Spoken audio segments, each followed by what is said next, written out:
अब से लगभग 2600 वर्ष पूर्व कपिलवस्तु राजा शुद्धोधन राज्य करते थे। वे बड़े प्रतापी और धर्मात्मा राजा थे। एक बार जनता में आषाढ़ मास का उत्सव मनाया जा रहा था। इस अवसर पर पूर्णमासी के दिन उनकी रानी महामाया देवी ने 4 लाख का महादान किया।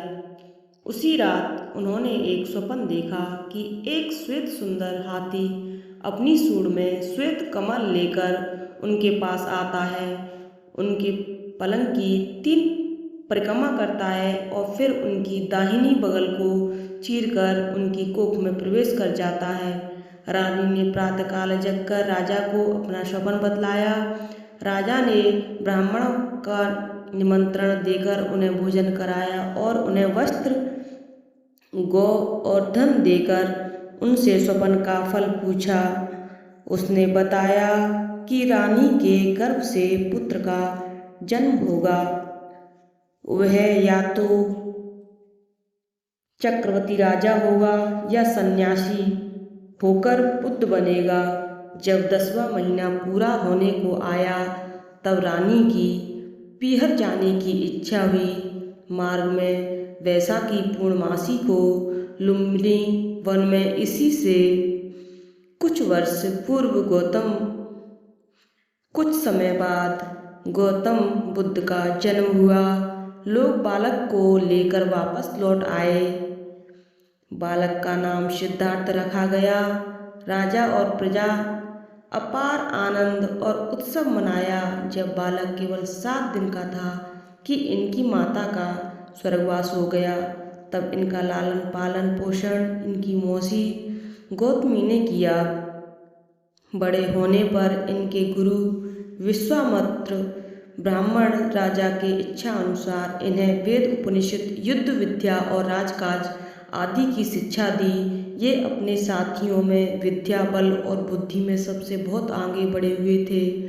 कुश्ती लड़ने में, घुड़दौड़, तीर चलाने में, रथ हाँकने में और खेलों में कोई भी इनकी बराबरी का नहीं था। बचपन से ही इनके हृदय में दया बहुत थी। घुड़दौड़ यदि इनका ध्यान घोड़े के हाँफने, उसके मुंह से निकले हुए झागों की ओर चला जाता तो उस तरस खाकर उसे वहीं रोक लेते और जीती हुई बाजी हार जाते। इसी प्रकार खेल में किसी हारते हुए साथी का उदास देखकर उनका मन खेल छोड़कर उसे जिता देता। एक बार अपने चचेरे भाई तीर से बिंधे हुए हंस को तड़पता हुआ देखकर इनका हृदय दया से भर गया। इन्होंने उसे अपनी गोद में ले लिया और अपने भाइयों को ना देकर धीरे से तीर निकालकर उसके घाव पर अपने हाथ से दवा लगाई। जब राजसभा में यह शिकायत की गई तब उन्होंने फैसला दिया कि जीव मारने वालों की अपेक्षा बचाने वाले का अधिक अधिकार है, क्योंकि मारने वाला तो उसे नष्ट करता है और बचाने वाला उसकी रक्षा करता है। 18 वर्ष की अवस्था में दंडपाणी साक्य की कन्या यशोधरा से इनका विवाह हो गया। राजा ने तीनों ऋतुओं के लायक इनके लिए 3 सुंदर महल बनवा दिए। महलों में भोग विलास अनेकों पदार्थ भरे हुए थे। उनके मनोरंजन के लिए बहुत सी सुंदरियां नृत्य, गायन और वादन किया करती थीं। उनकी आज्ञा में हमेशा बहुत सी सेविकाएं और सेवक तैयार रहते थे, किंतु यह सब प्रबंध राजकुमार को संसार से बांधकर नहीं रख सका। राजा शुद्धोधन दूर दूर तक पहरा बिठा रखा था कि राजकुमार के सामने कोई अप्रिय घटना न आने पाए, जिसे देखकर उसे वैराग्य हो गया। एक दिन सिद्धार्थ अपने सारथियों के साथ रथ में बैठकर उद्यान देखने गए। मार्ग में उन्होंने एक बूढ़े आदमी को देखा जिसकी कमर झुक गई थी, बाल पक गए थे, सब दांत गिर पड़े थे और वह हाथ में लकड़ी लेकर कांपता हुआ चला रहा था। सिद्धार्थ उसे देखकर कहा, बहुत ही आश्चर्य हुआ कि यह कैसा मनुष्य है। सारथी ने उसे बतलाया कि सभी मनुष्य अधिक अवस्था होने पर बूढ़े होते हैं और तब उनकी यह दशा हो जाती है। राजकुमार मनुष्य जीवन का यह भविष्य देखकर बहुत उदास हो गया और वापस महल लौट आए। राजा ने उनकी उदासी समाचार पाकर शीघ्र उनके मनोरंजन के लिए नाच गान का प्रबंधन कराया। फिर संयोगवश उद्यान को जाते समय राजकुमार ने एक रोगी मनुष्य को देखा जो दर्द से कराह रहा था। उसका मुंह पीला पड़ गया था और वह इतना कमजोर था कि चारपाई से नहीं उठ सकता था। इसके बाद उन्होंने एक मृत पुरुष को देखा जिसे उसके संबंधी रोते पीटते जलाने ले जा रहे थे। सिद्धार्थ ने देखा कि जब इस जीवन के साथ बुढ़ापा, रोग, मृत्यु लगी हुई है तब यह कितना बेकार है। वे सोचने लगे कि क्या मनुष्य इन दुखों से छुटकारा पा सकता है। तब उन्होंने एक दिन एक सन्यासी को देखा जो वत्कल वस्त्र पहने संसार विरक्त और आत्मकल्याण का प्रयत्न कर रहा था। सारथी ने इनके सामने सन्यासी के गुणों का वर्णन किया। इन सब घटनाओं से राजकुमार के मन में वैराग्य उत्पन्न हो गया और वे सब राजपाट घर छोड़कर तपस्या करने की सोचने लगे। इसी बीच इनके एक पुत्र उत्पन्न हुआ। उसका जन्म समाचार पाकर वे कहने लगे कि यह और बंधन पैदा हो गया। अब इनके हृदय में वैराग्य की इच्छा और प्रबल हो गई। आधी रात के समय जब सब सो रहे थे, उन्होंने चुपके से निकल जाने का विचार किया।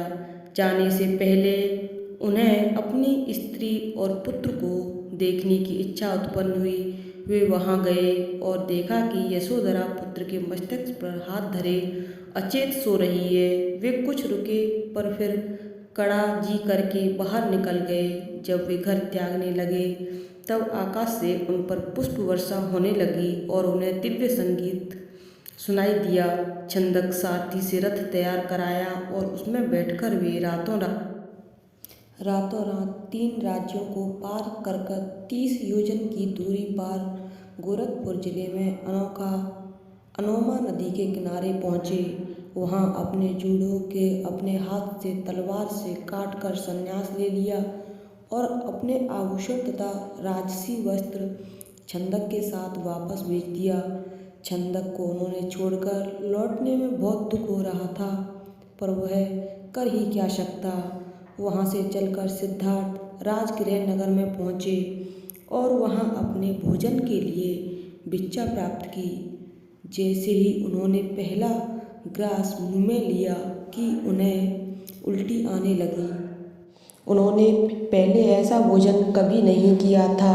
उन्होंने घर में सुगंधित उत्तम चावल खाया करते थे। तब उन्होंने अपने मन को समझाया, जी कड़ा करके भोजन किया। फिर भ्रमण करते हुए बहुत से महात्माओं से मिले, परंतु किसी के उपदेश से उन्हें संतोष नहीं हुआ।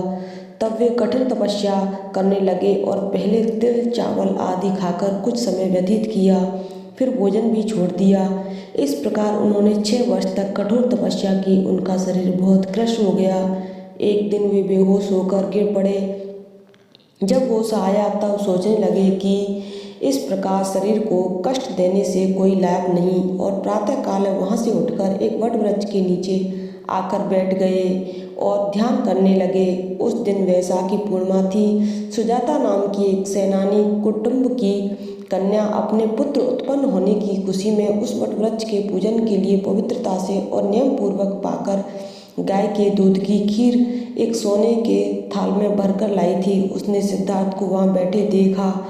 उनकी प्रभा से सारा वट वृक्ष प्रकाशित हो रहा था। उस कन्या ने सोचा कि आज हमारे देवता वृक्ष से उतरकर अपने हाथ से बल ग्रहण करके लिए हैं, बैठे हैं। उसने पास आकर इनसे प्रार्थना की कि देव इसे ग्रहण कीजिए। जिस प्रकार मेरा मनोरथ पूरा हुआ उसी प्रकार आपका मनोरथ भी पूरा होगा। सिद्धार्थ को थाल देकर वह वापस चली गई। वे उसे लेकर पास ही नर्मदा नदी के किनारे गए। उन्होंने वहां स्नान किया। उस पवित्र खीर को खाकर थाल नदी में फेंक दिया। फिर वहां से उठकर वट वृक्ष के पास गए और उसकी ओर पीठ करके बैठ गए। उन्होंने पिछली रात में 5 महास्वप्न देखे। अब उन्हें आशा होने लगी थी कि शीघ्र ही उनकी साधना पूरी होगी। उन्हें पहले प्रलय में पूर्व जन्म का ज्ञान हुआ, दूसरे प्रलय में दिव्य दृष्टि प्राप्त हुई और अंतिम प्रलय में उन्हें बुद्धत्व पूर्ण ज्ञान का साक्षात्कार हुआ। तभी से वे बुद्ध कहलाए। जिस वट वृक्ष के नीचे उन्हें ज्ञान प्राप्त हुआ था वह बौद्ध भिक्षु कहलाया। अब उन्होंने बार बार जन्म लेने और मरने का कारण भली भांति समझ लिया था।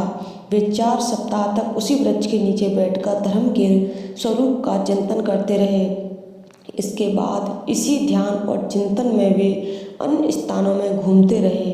उन्होंने आषाढ़ की पूर्णमासी को अपना पहला उपदेश सारनाथ बनारस में पंचवर्गीय भिक्षुओं को दिया और उन सभी को नई दिशा दिखाई, प्रचार के लिए भेजा। इसी प्रकार धर्म प्रचार करते हुए वे राजगृह पहुँचे। वहाँ राजा बिंबिसार और जनता ने उनका धर्म उपदेश सुनकर बौद्ध धर्म ग्रहण किया। फिर अपने पिता के निमंत्रण पर वे कपिलवस्तु गए और अपने परिवार से मिले। वहाँ भी उन्होंने भिक्षा लेकर ही भोजन किया। राजा को उनकी साधना पूरी होने और उनके बुद्ध होने पर बहुत प्रसन्नता हुई। उनकी पत्नी यशोधरा उनसे मिलने नहीं गई क्योंकि उसको दुख था कि उसने सदैव उनकी आज्ञा का पालन किया था। फिर भी वे बिना कुछ कहे उसे त्याग कर चले गए। स्वामी को आज्ञाकारिणी पत्नी के साथ ऐसा व्यवहार नहीं करना चाहिए था। यशोधरा ने पति के सन्यासी होने पर सब गहने और राजसी वस्त्र त्याग दिए थे और वह महल में रहकर भी वह एक तपस्विनी की भांति जीवन बिता रही थी। जब गौतम बुद्ध ने उसने देखा तब स्वयं यशोधरा महलों में से उससे मिलने गई। आज उसे कितनी प्रसन्नता थी कि पति के मिलने पर उसकी साधना पूरी हो गई। उसने बुद्ध के चरणों में सिर रखकर उनकी वंदना की। उनका पुत्र राहुल भी उनसे मिला और बोला, आप मुझे अपनी संपत्ति दीजिए। उन्होंने उसे बौद्ध धर्म की दीक्षा देकर भिक्षु बना दिया। यही सबसे बड़ा धन वे उसे दे सकते थे। वहाँ धर्म का प्रचार भ्रमण को निकल पड़े। श्रावस्ती एक सेठ ने उन्हें अपने यहाँ आने का निमंत्रण दिया और उनके स्वागत में एक योजना की दूरी पर 45 विहार और कई शालाएं बनवाई। इन सबको बौद्ध संघ को दान कर दिया।